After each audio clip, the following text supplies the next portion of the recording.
আমি আর আমার ছোট বোন পড়তে পড়তে হঠাৎ ওকে জিজ্ঞেস করলাম ক্ষুধা লাগছে বলে হ্যাঁ, আমার ক্ষুধা লাগছে বলে ওকে জিজ্ঞেস করছিলাম হ্যাঁ। সো এখন ফ্রিজে গিয়ে দেখি বরফটি আছে। সো এটা দেখে বলবো নুডলস বানাই চলো। সো নুডলসগুলো সুন্দর করে সিদ্ধ করে নিলাম। অ্যান্ড এখন এই যে উপকরণগুলো দেখো, ডিম আছে, বিফ আছে, ভাজি, বরবটি অ্যান্ড পেঁয়াজ মরিচ নর্মাস, এই কয়টাই দেবো আমরা।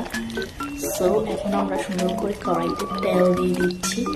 কড়াইটাকে একটু অ্যাভয়েড করো, সেই কড়াই সবার ঘরেই থাকে যে কালো একটা কড়াই।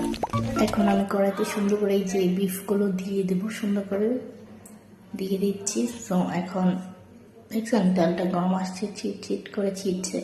সো এখন আমরা পুরোটা দিয়ে দেবো বিফগুলা।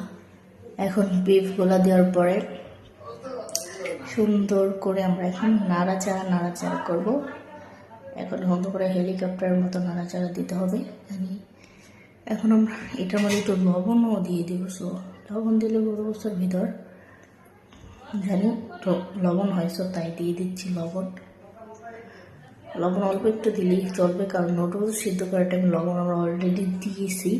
অ্যান্ড আরও সয়া সস দিব, ওটার মধ্যে লবণ আছে, তাই কম লবণ দেওয়ার চেষ্টা করবেন। অ্যান্ড এখন আমরা গরু গোস্তগুলো লাল লাল করে ভেজে নিয়েছি। এখন পেঁয়াজগুলো আর মরিচগুলো এটার মধ্যে অ্যাড করে দেবো যাতে এটার সাথেই ভাজা হয়ে যায়।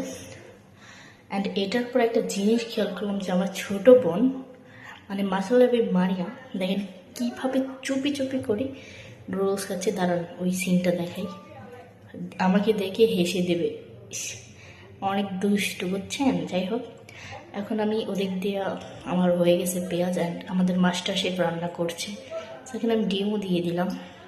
ডিম দেওয়ার পর সুন্দর করে নাড়াচাড়া দিব। অ্যান্ড ডিমটাকে আমরা সুন্দর করে লাল লাল করে ভেজে নেব। অ্যান্ড ডিমটা সুন্দর করে লাল লাল করে ভেজিটার মধ্যে আমরা সয়া সস অ্যাড করবো। সো সয়া সস আপনাদের দেখাতে ভুলে গেছিলাম, কিন্তু সয়া সসটা এখন আমরা দিয়ে দেবো। লাল সয়া সসটা দিলে সুন্দর মজা হয়, অ্যান্ড নুডলসের একটা ফ্লেভার আসে। সো সয়া সসটা সুন্দর করে দিয়ে দিলাম। এখন আমার মা দুপুর ভাজি করছিল বরবটি দিয়ে, সো বললো কাঁচা দিতে হবে না, সো ওইটাই তুই দিয়ে দি, তাই আমি ওইটাই দিয়ে দিলাম। এখন এটাকে সুন্দর করে মিক্স করব। অ্যান্ড মিক্স করার পরে সুন্দর করে এটাও একটু ভালো করে ভাজা করবো। ভাজি তাও একটু ভাজা করলে টেস্টি হবে। এখন আমি একটু ঝাল মরিচ আমার ছোটো বোন খাবে বলে, সো এখন আমি সব পদের মশলা দিলাম, এক্সট্রা একটা ম্যাগি মশলাও দিয়ে দিয়েছিলাম।